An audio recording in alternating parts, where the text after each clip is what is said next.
هنعمل النهارده الباتيه بمكونات اقتصاديه متوفره كلها في البيت، ولا هنحتاج لبن ولا هنحتاج بيض ولا كمان ميه للعجن، بمكون رهيب ولا يخطر على بالنا طلعت معانا الجمال والحلاوه دي كلها. يلا تعالى نشوف الجمال ده عملناه ازاي. نبتدي كلامنا بالصلاه على النبي، اللهم صل وسلم وبارك عليك يا رسول الله. معايا 5 كوبايات دقيق، نخليهم مرتين، لما كل ما ادخل الدقيق اكتر بيبقى هشاشته احلى اكتر. تمام كده.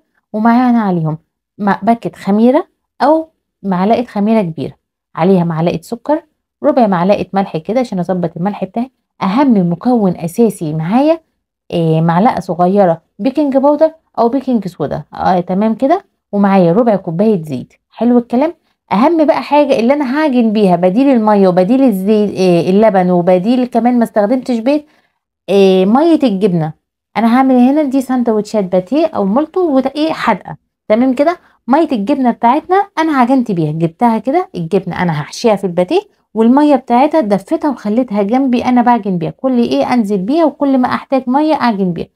بجد يا جماعه طعمها رهيب، كانك اساسا مستخدمه لبن. وممكن كمان تحشيها شوكليت او تحشيها مربى، مش فارقه معانا في الطعم. كمان العجينه ان هي حادقه، يعني انا مش فارقه معايا بالحادقه، انا جايباها جبنه فيتا عادي خالص، مش الطعم بتاعها مش مختلف تمام. هسيبها لما تخمر معايا وتضاعف حجمها، هبتدي اشكلها معايا بقى واشكل الاشكال اللي انا عايزاها. شكليها باتيه، شكليها مولتو، عايزه تعمليها ساندوتش كده زي ما تحبي تشكل معاكي. العجينه بجد رهيبه كانك عجناها بلبن. المهم بقى عشان نعمل التوريقه بتاعتنا بتاعه او الهشاشان بتاع المخابز بره، هنجيب اول العجينه بتاعتنا كده ونتاكد من القوام بتاعها وتضاعف حجمها معانا كده. نروح جايبين رشه دقيق، مش هحط سمنه دلوقتي خالص او اي حاجه خالص. وافرد العجينه بتاعتي كلها خالص عشان خاطر يعني اسهل في الوقت اكتر، ما تبقاش سريعه، يعني ما باخدش مني وقت كبير. هفردها كلها مع بعض، هحاول اوصل بالسمك معايا ل1 سنتي. لو عجبكم الفيديو والطريقة ياريت تدعمونا بالاشتراك في القناة واللايك والشير. شايفين العجينة معانا كده ازاي سريعة كده وبتفرد معانا بسرعة، ما فيهاش اي مشكلة خالص. بجد يعني عجينة بجد رهيبة. المهم بقى عندك زبدة او سمنة، ادهني العجينة بتاعتنا وشها كلها بيها. تمام كده. انا هنا فضلت ان ادهنها بالزبدة، عندي زبدة فدهنتها بيها كلها، اديتها كلها مسحة حلوة كده.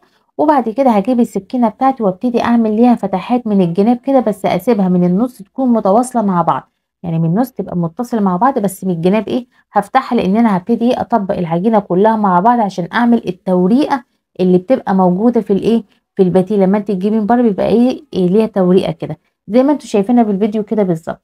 هجمعها كده على بعض، شايفين انا عامله ازاي. وهبتدي بقى اخلي بالي ان انا اخليهم كل طبقتين ما قدام بعض على على قد بعض بالظبط. تمام كده. المهم ان احنا عندنا طبعا دلوقتي الجو حر، هندخلها معانا التلاجة حوالي ربع ساعة، او اخليها في الفيديو في الفريزر 5 دقايق كده، 15 7 دقايق مش اكتر من كده، لحد بقى العجينه معايا كده، ما الزبده معايا تمسك، عشان لو الزبده مني طلعت من العجينه هتبوظ معايا العجينه خالص. المهم هحاول بقى ان انا افردها اخلي السمك بتاعها رفيع خالص. شايفين العجينه معايا بتجري ازاي، زي بيقولوا زي الحلاوه في السكينه، بتجري معايا خالص واتفردت كلها. بجد يا جماعه رهيبه. وعلى فكره زي ما قلت لكم ينفع حشوات كلها تتحشى معانا كل حاجه. المهم انا معايا هنا العجينه فردت معايا خالص، فكانت كبيره معايا، فرحت جايه مقسماها على 3 قطع. لو هي العجينه طلعت معاكي كبيره تقدري ان انت تقسميها على 3 قطع وتشتغلي بكل قطعه لوحدها. شايفين السمك بتاعها. عايزين ترفعوا عن كده كمان، كل واحد على حسب ما يحب بقى حجم الباتيه بتاعته. عايز يعملها كبيره يعملها صغيره، يعملها على شكل كوراسون، يعملها شكل مولتو، شكل الباتيه كده عادي. كل ده على حسب ما يحب. ساندوتش خفيف جدا وسهل جدا. المهم هنحط الحشوه بتاعتنا، واهم حاجه ان احنا نقفل الجناب، ما ننساش الجناب عشان الحشوه ما تطلعش مننا واحنا في السوا بقى، ولان احنا هنسيبه لسه يختمر، فهيتضاعف الحجم بتاعه ممكن تفك مننا. هنلفها رول زي ما انتوا شايفينها كده. شايفين الجمال بتاعها. بجد يا جماعه طعمها رهيب رهيب، احسن من الجاهز بره واحسن من المخازن، كانك جايباها من اكبر مخزن مخبز عندك في البلد. تمام كده. وعايزين بقى نعملها مولتو، هنروح جايين بقى قاطعينها كده على شكل، نجيب الشريحه المستطيله نقطعها على شكل كده مثلث. واهم حاجه في المولتو بالذات عشان يعمل معانا الشكل، نمط كده من قدام الصغنن ده، نمطها كده لقدام، ونبتدي ان احنا نفرد العجينه بتاعتنا. شايفين الجمال بتاعها. بجد رهيبه، تحفه تحفه تحفه. الف هنا وصحه عليكم. طريقتها سهله جدا والنتيجه بتاعتها مرضيه قوي. المهم كده ايه، احنا هنخلص معانا الكميه بتاعتنا كلها، هنشكل ما بين المولت وما بين الباتيه. انا حبيت هنا اوريكم مره واتنين ازاي نلف ايه الباتيه بتاعنا. هن بقى ايه نرصها بقى في الصينيه بتاعتنا، ونستنى لما يتضاعف الحجم بتاعه، نسيبه لما يخمر، ونغطيها بفوطه ونسيبها لما ايه يتضاعف حجمها. هنعمل بقى الخليط بتاعنا اللي يطلعه زي المخبز بالظبط، يطلع اللون معايا الباتيه بتاعتي او الساندوتش بتاعي زي بالظبط المخابز بره. بيضايه زي ما هي الصفار مع البياض الاتنين مع بعض، معاهم معلقه رشه فانيليا وثلاث معالق لبن، قلبتهم مع بعض كويس جدا. وبعد كده هدهن معايا الوش بتاعي كله، الباتيه بتاعي كله من جميع الجوانب بقى، من الجناب كلها، عشان يبقى كله لون واحد.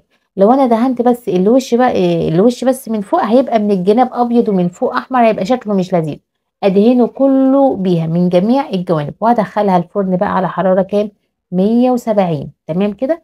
ويكون الشوايه المروحه شغاله. لو معايا المروحه مش شغاله واخد مني لون من تحت ومن فوق ما خدش لون، ابقى اشغل الشوايه عليه. المهم بقى انا حطيت عليه هنا رشه زعتر، رشه سمسم، حبه بركه.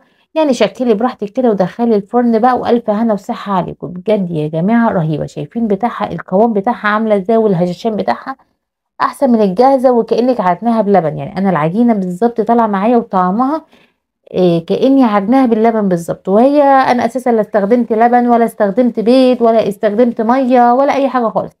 علبه الجبنه اللي انا جبتها اخدت ميتها عجنت بيها، والجبنه بتاعتها حشيت بيها. يعني وصفه اقتصاديه موفره جدا. انا استخدمت بس بيض ودقيق، اسفه جبنه ودقيق. شايفينها بقى؟ شايفين الهشاشان بتاعها من جوه عامل ازاي؟